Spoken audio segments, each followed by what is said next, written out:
प्रतिरुचि विधान पूज रही है। शिव पूजन का विधान क्या है?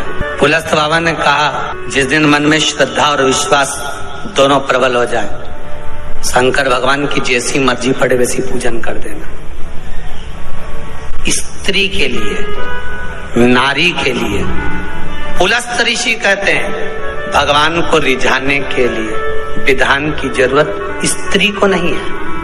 अच्छा एक बात बताना, बहुत सुंदर बात है, थोड़ा विचार कर कर बताना।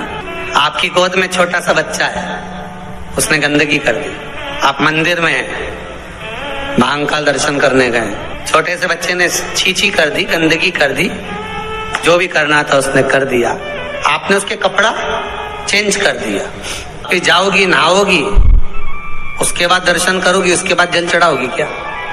जाकर नहाकर जल चढ़ाओगी क्या? नहीं। क्यों?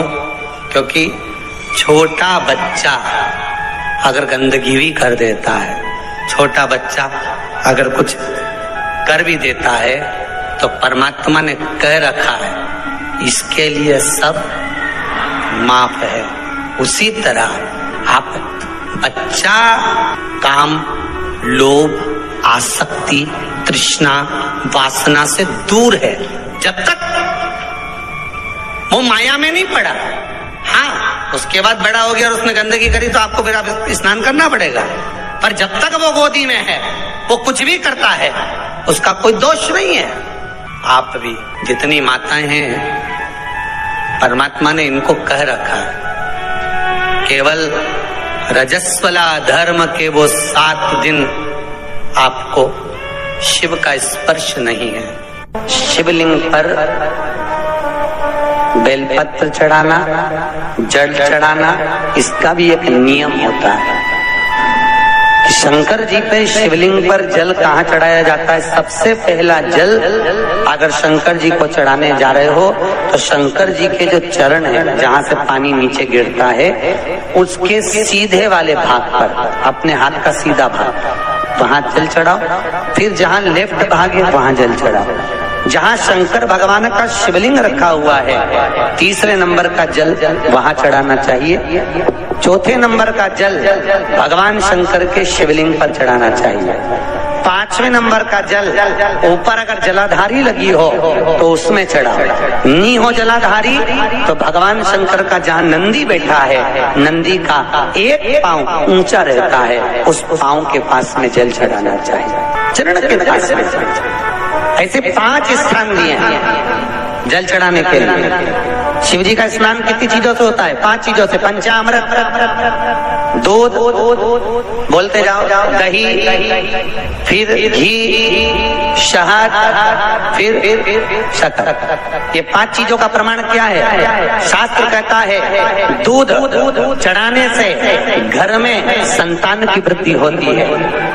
दही चढ़ाने से भगवान शिव के, अगर शिवलिंग पर हम दही चढ़ाते हैं, उससे परिवार में प्रेम बढ़ता है। क्या बढ़ता है? प्रेम। फिर घी चढ़ाने से हमारे घर से रोग दूर होता है। शहद चढ़ाने से, भगवान शंकर पर जो शहद चढ़ाया जाता है, वो चढ़ाने से घर में संपदा की वृद्धि होती है। और 5वें नंबर पर भगवान को शक्कर, जो आप जानते होंगे, शक्कर आदि पिसी हुई चढ़ा देने से, शिव जी को चढ़ाने से हमारे घर के बच्चे जिद्दी नहीं होते।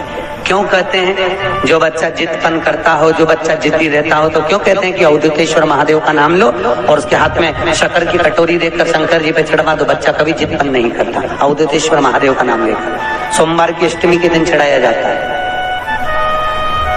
सोमवार की अष्टमी को अवधूतेश्वर का नाम लेकर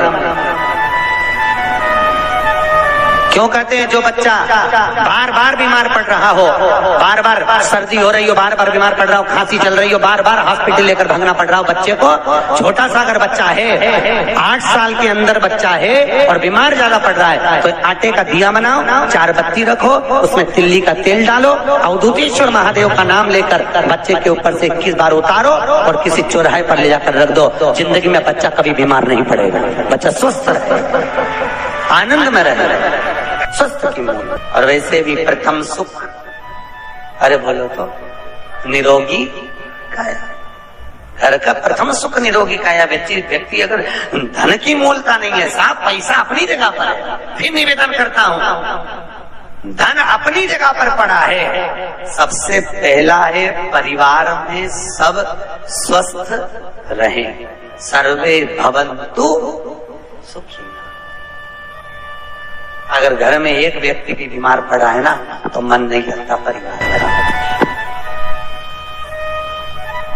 लगता है कि मन कोई घर में बीमार पड़ा है